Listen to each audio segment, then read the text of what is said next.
வெட்டுக்கத்தி கொண்டு வந்தியா? வெட்டுக்கத்தி அடிச்ச வெட்டுக்கத்தி கொண்டு வந்தியா? அடிச்ச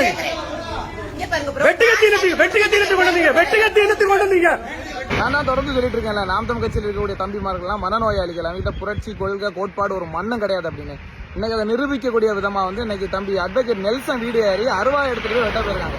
நாம் தமிழ் கட்சியுடைய ஆதரவாளர் ராஜா பாரன் சொல்லக்கூடிய ஒரு பாடி பில்டர் வீடு தேடினு அருவா எடுத்துட்டு போயிருக்கான். ஏடா அவன் ஒரு கருத்து வச்சான், நாம் தமிழ் கட்சியும் அண்ணன் சீமானும் சாட்டையும் திமுக இருந்து பணம் வாங்கியிருக்கேன்னு.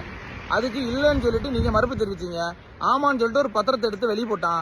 15 கோடி ரூபாய்க்கு அண்ணன் சீமான் சொத்து வாங்கியிருக்காரு. இந்த 15 கோடி ரூபாய் சொத்து எங்க இருந்து வந்தான்னு கேட்டான். அந்த கேள்விக்கு பதில் இல்ல. மாட்டிக்கிட்டீங்க, வசமா மாட்டிக்கிட்டீங்க. 15 கோடி ரூபாய் சொத்து எங்க இருந்துதான் வந்துச்சு? நான் கேட்கறேன், இப்போ பதில் சொல்லுங்க. 15 கோடி ரூபாய் சொத்து அண்ணன் சீமானுக்கு எங்க இருந்து வந்தது?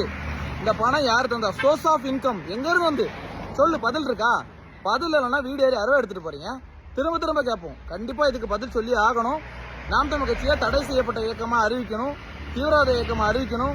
இவங்களால தமிழ்நாட்டுக்கு பிரச்சனை, தமிழ்நாட்டு இளைஞருக்கு பிரச்சனை, மக்களுக்கு உயிருக்கு பாதுகாப்பு கிடையாது. ஒரு கருத்தை கருத்தியலை சொல்ல முடியல. அரசியல் நாகரிகம்ன்றது உங்களுக்கு கிடையாது. இவ்வளவு மோசமா வன்முறையில் ஈடுபடக்கூடிய இந்த நாம் தமிழ் கட்சியை உடனே பேன் பண்ணணும்னு நான் சொல்றேன். அடுத்த அரசாங்கம் யார் வந்தாலும் சரி இந்த நாம் தமிழ் கட்சியை கண்டிப்பா தடை செய்யணும். இது ஏற்றுக்கொள்ள முடியாத ஒரு குற்றம். கண்டிப்பா ராஜாபரன் அவர்கள் கடுமையான தண்டனை வைக்கணும். காவல்துறை இதை கடுமையா சட்ட ஒழுங்கு நடவடிக்கை எடுக்கணும் அப்படின்னு நான் சொல்றேன். ஏன்னா ஒரு கருத்தியலா உங்களால பேச முடியல. என்ன கொள்கை உங்களுக்கு வேண்டி இருக்கு? எவனாவது இந்த கொள்கை அது இதுன்னு சொல்லிட்டு கீழே எவனும் கமெண்ட் பண்ணக்கூடாது, புரிஞ்சுக்க. 15 கோடி ரூபாய் சொத்து அண்ணன் சீமானுக்கு எங்க இருந்து வந்துச்சு? அதுக்கு மேல பதில் சொல்லு.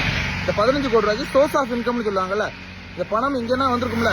அவர் உழைச்சி சம்பாதிச்சிருக்கலாம், இல்ல அவர் டைரக்டரா இருந்து சம்பாதிச்சிருக்கலாம், இல்ல திறநிதி மூலமா வந்திருக்கலாம், இல்ல எவனாவது கொடுத்துருக்கலாம், இல்ல மனைவியோட வீட்டுல இருந்தோ எப்படியோ வந்திருக்கும்ல.